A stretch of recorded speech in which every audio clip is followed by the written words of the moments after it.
Use headphones for better experience.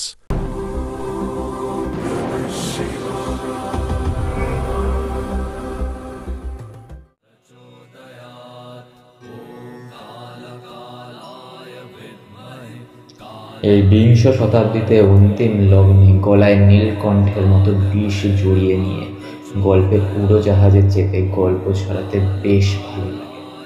নতুন অধ্যায়ের গল্পগুলো নুড়ি পাথরের মতো উড়তে কার না ভালো লাগে? আমার তো বেশ ভালো লাগে।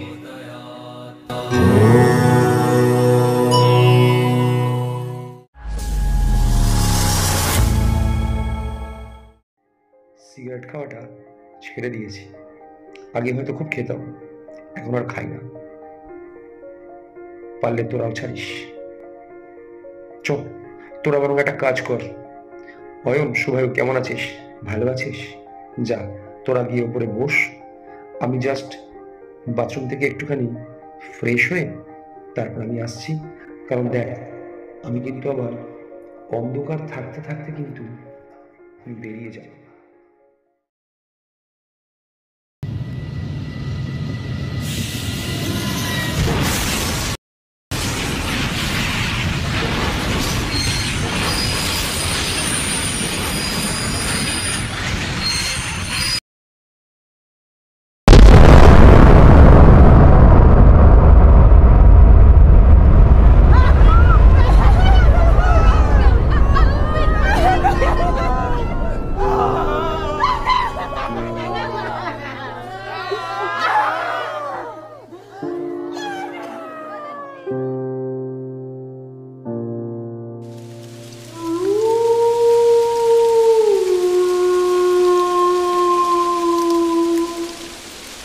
Black Invention.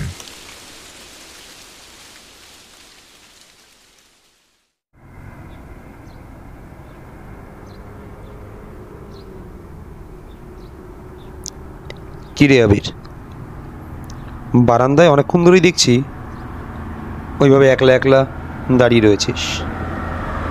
আয়, 1 বছর পর তোকে পাই। এই বন্ধুত্বের টানেই বারবার কিন্তু আমরা এক জায়গায় হই। কিরে অয়ন, কিছু বল। হ্যাঁ রে আবির, এটা কিন্তু সত্যি কথা। 1টা বছর ধরে খালি শুধুমাত্র ক্যালেন্ডারে ডাক দিতে থাকি, কবে আসবি। শুভায়ু বল, আর কৌস্তব তো আমাদের সাথে যখনই কথা হয় বোধহয় একটা কথার মধ্যে, একটা বাক্যের মধ্যে বোধহয় আবিরের নাম বারবার উঠে আসে। আমরা খুব মিস করি তোকে। চারিদিকের নিস্তব্ধতা ভেদ করে বারান্দা থেকে আবিরের কণ্ঠস্বর ভেসে আসলো বন্ধুদের দিকে। আমিও কিন্তু তোদেরকে প্রচণ্ড মিস করি, খুব খুব মিস করি। আমারও কিন্তু ভালো লাগে না, কিন্তু কিছু করার নেই। কৌস্তব, যাই হোক, হ্যাঁ নন্দিনী কেমন আছে বল। আর তোর মেয়েটার কি যেন নাম? ঋতজা? ভালো আছে রে ওরা। শোন, আমি কিন্তু প্রথমেই কিন্তু তোদেরকে বলে দিয়েছিলাম আমার হাতে কিন্তু আজ বেশি সময় নেই। আমার অনেক কাজ পেন্ডিং রেখে কিন্তু আমি চলে এসেছি এই দিনটার অপেক্ষা রাখতে। আমাকে চলে যেতে হবে, সব ব্যবস্থা করা আমার। তোদেরকে কিছু বলার ছিল আমার, তোরা একটুখানি চুপ করে শোন।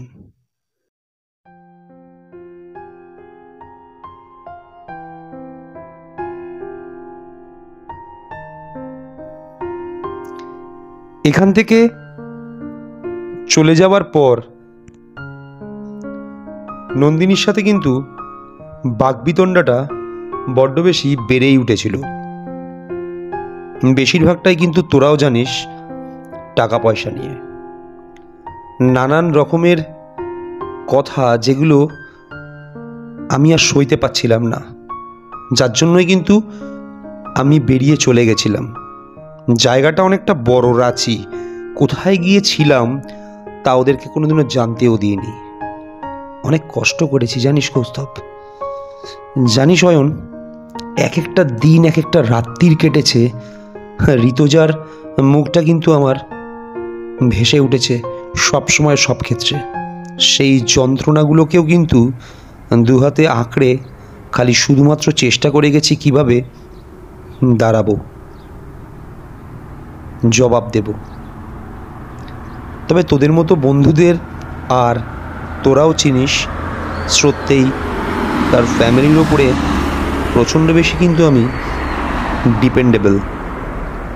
তোরা আর ওরা না থাকলে হয়তো আমি স্ট্যাটাসটায় আসতে পারতাম না, জবাবটা অন্তত দিতে পারতাম না। দিয়েছি। দিয়েছিস? দিয়েছি, জবাব দিয়েছি, বিশ্বাস কর।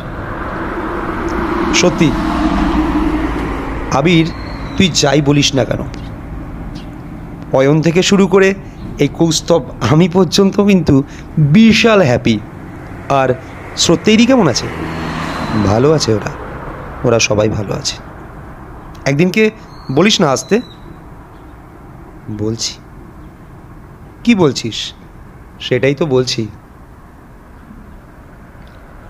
নন্দিনীর সাথে এই ঝগড়া, অশান্তি, বাকবিতণ্ডা, তারপর তোরাও খুব জানতিস যে এই শ্রদ্ধেয়কে নিয়ে, ওর ফ্যামিলিকে নিয়ে ওর মনের মধ্যে নানান রকমের কিন্তু প্রশ্ন উপযোগী মাত্র প্রথম থেকেই। সেই নিয়ে হয়েও ছিল খুব তুলকালাম। হ্যাঁ, সেটা আমরা জানতাম। সেটাই কিন্তু বাড়তে বাড়তে একটা জায়গায় গিয়ে পৌঁছায়, পারিবারিক অশান্তিতে পৌঁছায়।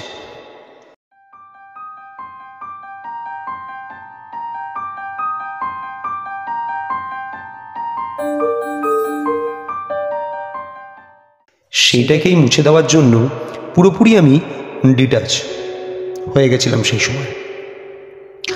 ঋতুজার সাথে সম্পর্কটা খুব খুব ভালো ছিল। ওই মেয়েটাকে নিয়েই আমার সব স্বপ্ন, ছোট্ট ফুটফুটে ওই মেয়েটাকে নিয়ে। শ্রদ্ধের সাথে ওর খুব খুব ভালো সম্পর্ক তৈরি হয়ে উঠেছিল। ওর বন্ধু, খেলার সাথী, সময় কাটানোর সঙ্গী সব কিছুই ছিল শ্রদ্ধেই আর ওর ফ্যামিলি।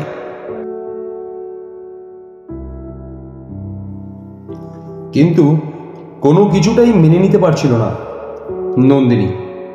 প্রতি মুহূর্তে কিন্তু নন্দিনীর সাথে চলছিল তুলকালাম একটা অশান্তি, আর সেই অশান্তির আগুনটা কিন্তু নেমে আসছিল আস্তে আস্তে করে ঋতুজার জীবনে।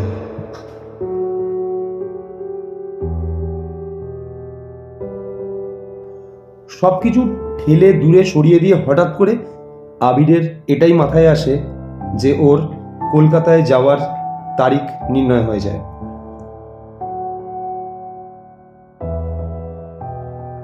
রিজার্ভেশনও করে ফেলে, কিন্তু দিনটা আবার পেছাতে হয়, কারণ ঋতুজার বায়না আর সত্যিই আর ওর বন্ধুর অনুরোধ ফেলতে পারে না। ওরাও নাকি যাবে কলকাতায়। খুব ভালো কথা, একসাথেই এবারে কলকাতায় আসবে ওরা। সেইভাবেই দিনক্ষণ স্থির হয়। আবার নতুন করে হয় রিজার্ভেশনের টিকিট, এবং সেই দিনটাও কিন্তু চলে আসে।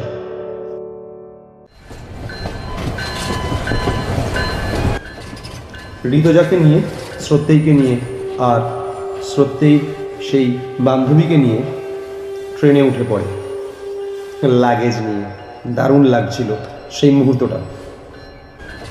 এবং ট্রেনের সময় ছিল সন্ধ্যে 7:30। খাবার দাবার মোটামুটি সব প্যাকিং। ট্রেন চলতে শুরু করে। তখনও কিন্তু জানে না যে কোন অন্ধকারের ভেতর দিয়ে সেই ট্রেন ওদেরকে নিয়ে যেতে চলেছে। কিরে কৌস্তব, তোরা খাওয়া দাওয়া কমপ্লিট কর। হঠাৎ নিস্তব্ধতা ভেঙে অয়নের কথা ভেসে ওঠে। আবির, তোকে কিন্তু অন্যান্য বাড়ির থেকে বেশ কিছুটা আলাদা লাগছে আজকে।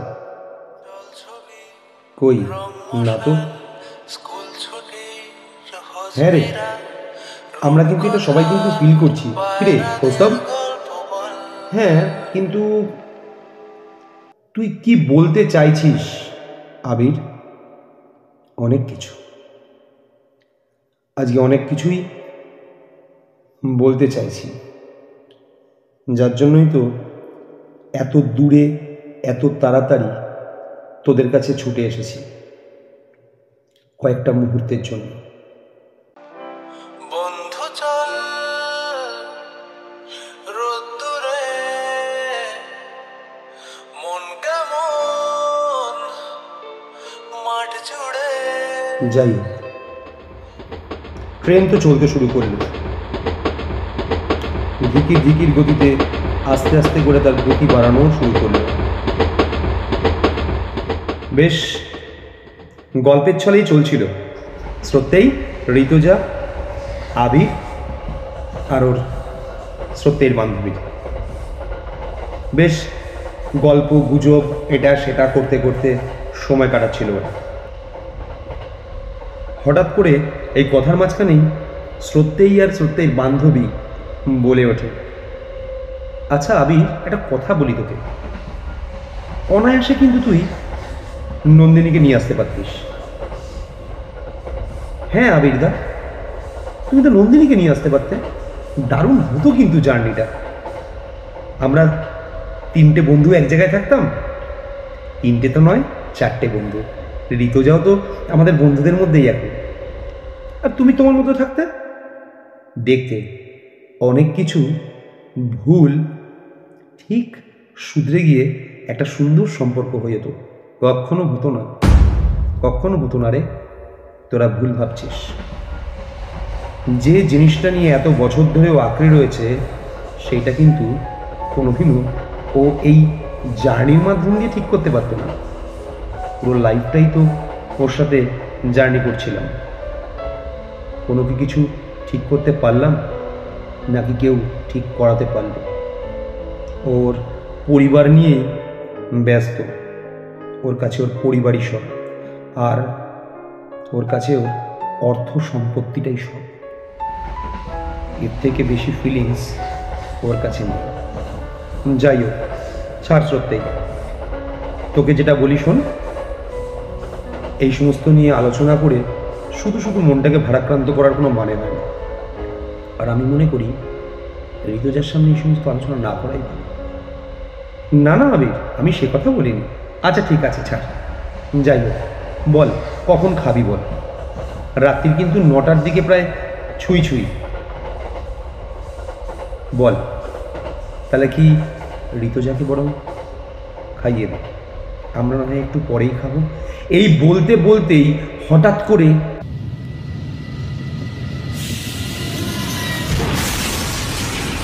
বিশাল এক ঝুমঝুমার শব্দ, যে শব্দটা সেই মুহূর্তে কেউ কানে নিতে পারছিল না। মনে হচ্ছিল সারা বডিটা কেঁপে উঠেছে। ঋতুজা সবেমাত্র জানলার থেকে উঠে দাঁড়িয়েছিল কোনো জায়গায় যাবে বলে বা কিছু বলবে বলে, সে বলার শব্দটুকু পর্যন্ত ওকে সময় দিল না। দিগন্ত গতিতে ছিটকে পড়ল ঋতুজা। মাথাটা গিয়ে লাগলো সিটের কোনায়। সত্যিই এক ছিটকে এসে পড়ল জানলার ওপরে। তার বন্ধুও পড়লো তার সাথে। কোনো কিছু সম্বিত হওয়ার আগে, বোঝার আগে আবিরের চোখের সামনে ভেসে উঠল কালো গল গল করে বেরোনো ধোঁয়া। চারিদিকে প্রত্যেকটা মানুষের চিল চিৎকার, হাহাকার শব্দ, যেন কি একটা ঘটে গেছে। হ্যাঁ, ট্রেনটা বেগনপুরে ঢুকতে ঢুকতে দাউ দাউ করে জ্বলছে। লেলিহান শিখা চারিদিকে ছড়িয়ে উঠেছে। চারিদিক দিয়ে যেন ঘিরে ধরেছে আগুনের তাপমাত্রা, ওদেরকে ছাড়িয়ে গেছে। কোনো কিছু বোঝার আগে দুরন্ত গতিতে সব কিছু ফেলে দিয়ে এক হাতে ঋতুজাকে নিয়ে আর আরেক হাতে দুজনকে জড়িয়ে ছিটকে ধাক্কা মারতে মারতে নিয়ে আসে আবির দরজার ধারে। তখন বেগমপুরের ট্রেনটা না, বিশ্বাস কর তোরা, ট্রেনটা একটা লাশের মতো হেজরাতে হেজরাতে তখন প্ল্যাটফর্মে ঢুকছে। আর ঠিক সেই মুহূর্তে ওদেরকে ধাক্কা মেরে আমি নামিয়ে দিই প্ল্যাটফর্মে। ছিটকে পড়ে ওরা, সঙ্গে ঋতু যাও। জানি না সেই মুহূর্তে ওদের লেগেছিল কিনা, কিন্তু আমার একটু লেগেছিল। কোথায় জানিস? আমার নিজের অন্তরে। চোখের সামনে দেখছিলাম চামড়াগুলো কুঁচকে উঠছিল, চোখের সামনে দেখছিলাম পাশের মানুষটা আমার দিকে দু হাত বাড়িয়ে বলছিল, আমাকে বাঁচাও, আমাকে বাঁচাও।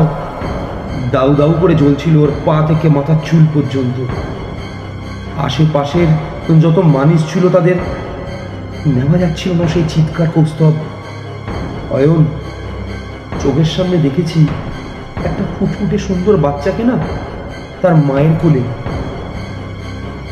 সুস্থ অবস্থায় যখন ট্রেনটা ছিল, আসছিল বাচ্চাটা। আর যখন আমি দেখছিলাম তখন মায়ের কোলেই না ওইভাবেই দাউ দাউ করে জ্বলছিল।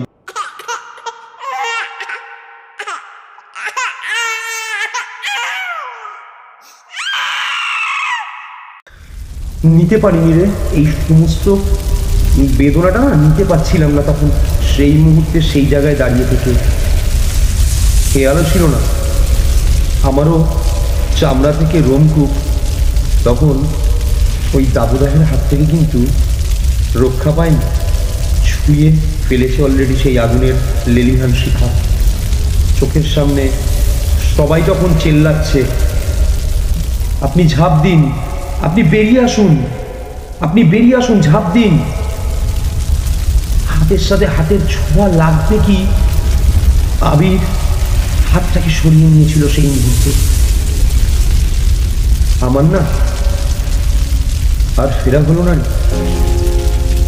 আর ফেরা হলো না, কারোর কাছে ফেরা হলো না, না তোদের কাছে, না ওই ফুটফুটে আমার ঋতুজা, না আমার এত বছরের বন্ধু তার পরিবার। হাসি পায়, হাসি পায় রে। নন্দিনীর ওই আগুনের একটা দাবদাহ পর্যন্ত কিন্তু আঁচ লাগাতে পারেনি। ও ভাববে এখন, ওকে ভাবার জন্য আমি ছেড়ে দিয়ে এসছি ওর বাড়িতে।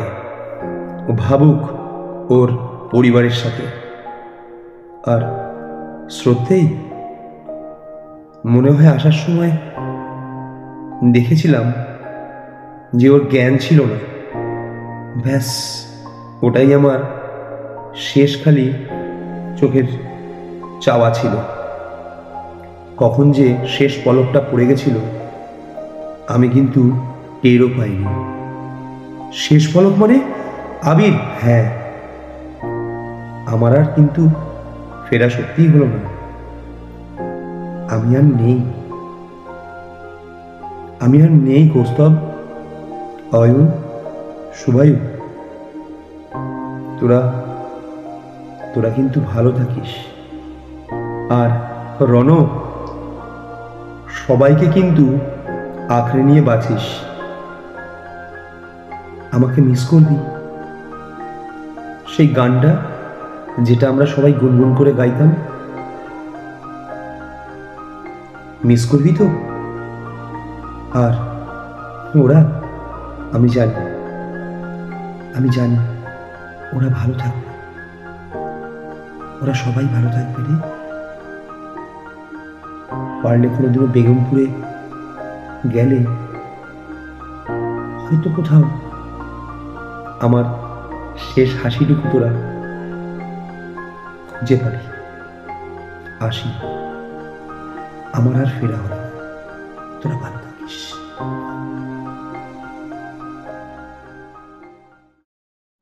20 বছর পর বিষ নিয়ে গলায়, চেনা সুর অচেনা বেলায়, রেডিও ঘুড়ি সুতোর খেলায়, বন্ধুত্ব আজও খোঁজে সেই বন্ধুরা কোথায়, সেই বন্ধুরা কোথায়। স্কুল ছুটি সহজ মীরা রূপকথার পায়রাদের গল্প বল।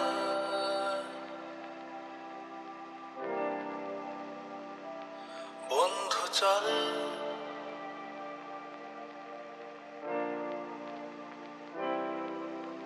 রামধনু jhalmuri half ticket up police বিটনুনার চুরমুরের গল্প বল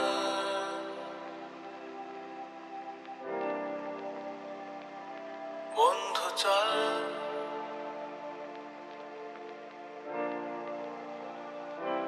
বন্ধু চল